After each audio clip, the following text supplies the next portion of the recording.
Welcome back. Today we are talking with Brendan Monahan, the author of Strategic Corporate Crisis Management. Brendan, great segments there, talking about teams and the plan. Now let's talk about what sometimes people call a buzzword, resilience. What does resilience mean to you? These are all the million dollar questions today. What is yeah. Yes, it's a it's a tough one, right? It's a sometimes a semantic question. Sometimes people feel very strongly about it.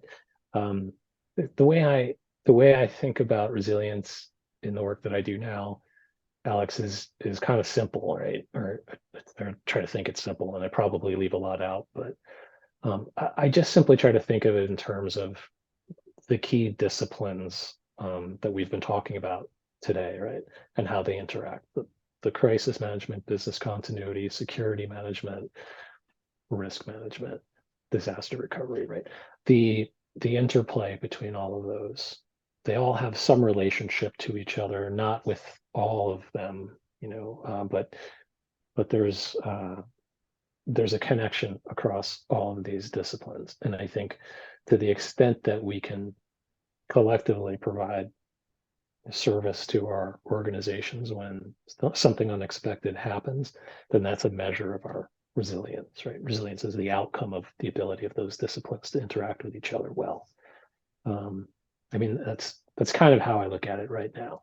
In my own work, I think of resilience as how effective I am at crossing functions and finding connections with those different groups. How do you bring some of those groups together? Because let's face it, we always hear we need to break down the silos, and we hear executives who agree with that. But then when you really start talking to managers and directors and other positions, those silos are still there. Mhm. So how do you bring them together? It's hard. I mean, it's a challenge, and it's a different challenge in every organization. Some are better at it than others. You just have to find common ground, and what I do is spend some time out of my week, sort of humbly reaching out, like, "Hey, tell me about what you do," or "I saw what you did and it was really cool. I'm interested in learning more." Sort of expressing my own curiosity about some of those areas and opening doors. Where there's silos or walls or obstacles, sometimes a way around them is to develop a personal relationship with someone on the other side and then Hmm. start to work through it. But sometimes that's not going to be possible, and you're going to have to work around it another way. Yeah, because some people just, that's not my concern. I focus on this, and no matter what you do, they just ignore you. But Yeah, then, but I guess you could kind of address that too when testing comes along, because now people are going to have assumptions. Well, so and so is going to do that, yes, you can. and so that person, Bill, isn't going to want to look bad anymore, and suddenly they're going to want to jump in, get me up to speed. What's going on? Right. I try to think of myself in the role sometimes as being a connector, right? Be a connector, be a closer, right? Be someone who can find simplicity and sort of remove friction where I see it, where it's appropriate for me to speak up about. Um, that's some of the value that we can deliver on an ongoing basis, and in a way that's not authoritative or directive. It's just, I'm going to be brief. I'm going to be bright. I'm going to be um, coming at you with the best of intent, right? And Yeah. seeking partnership. I seek partnership more than anything else I do. And sometimes it works and sometimes it doesn't. And sometimes after it works, it doesn't anymore.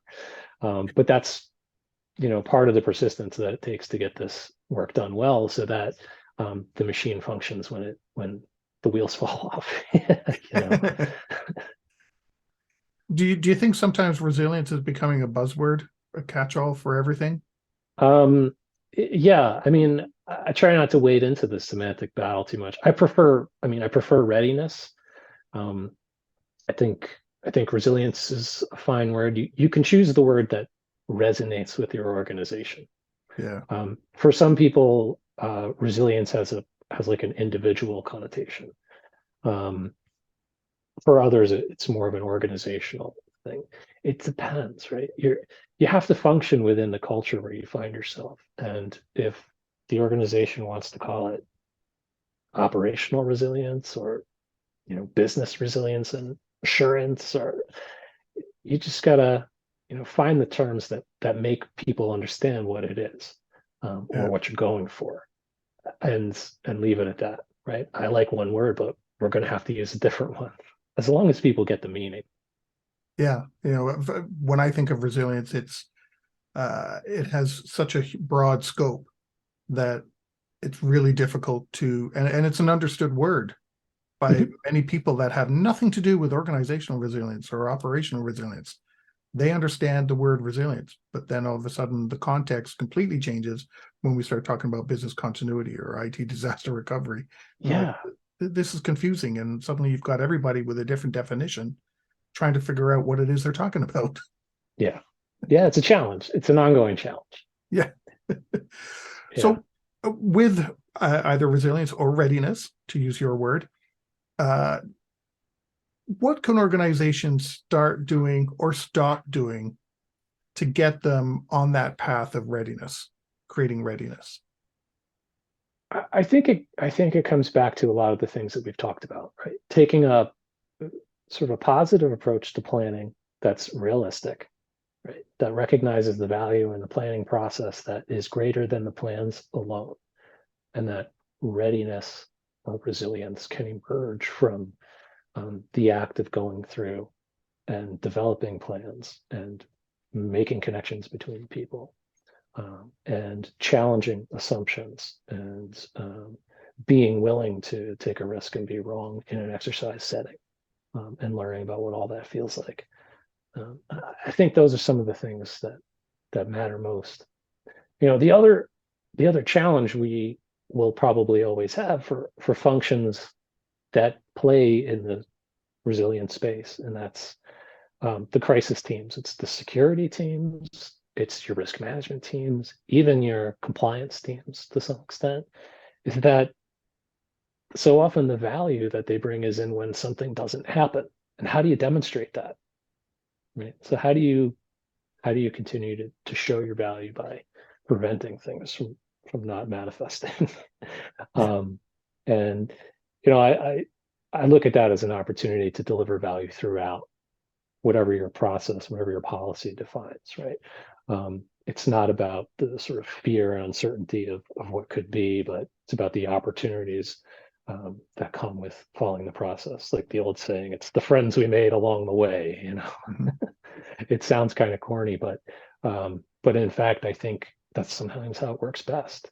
In my experience, the teams that came through COVID responses were the ones that had done exercises in the previous few months, right? And they had documented, they had done everything they needed to do, but most of all, they understood each other, how they operated, and what decisions they needed to make, and how. And it paid off for them. Well, we're coming to the end of the show. We've got about just under 3 minutes left.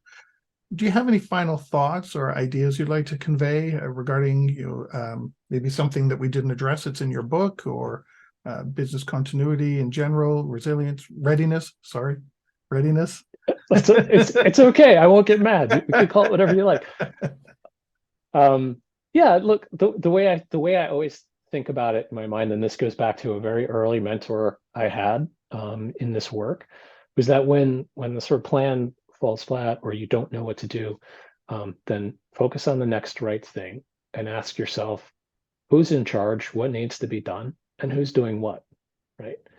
If we don't have a plan, or the plan's not working, we're going to create a plan as we go, and we'll ask and answer those questions.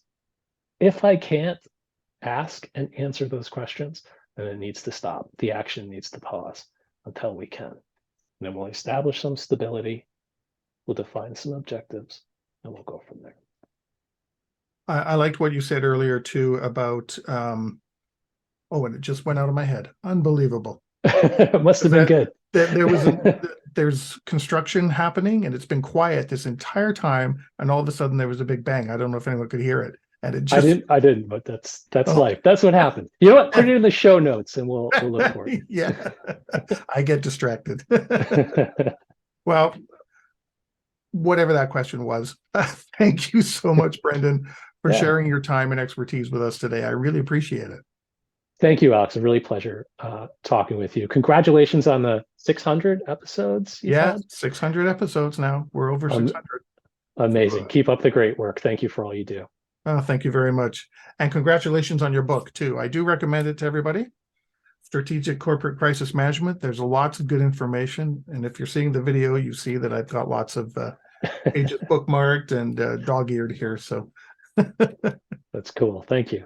So thanks, Brendan, for joining us. Everybody watching and listening, stay prepared, everybody. If you liked that video, thumbs up. If you didn't like that video, thumbs down. But leave me a message and let me know your thoughts. Of course, don't forget to subscribe. And in the meantime, stay prepared, everybody.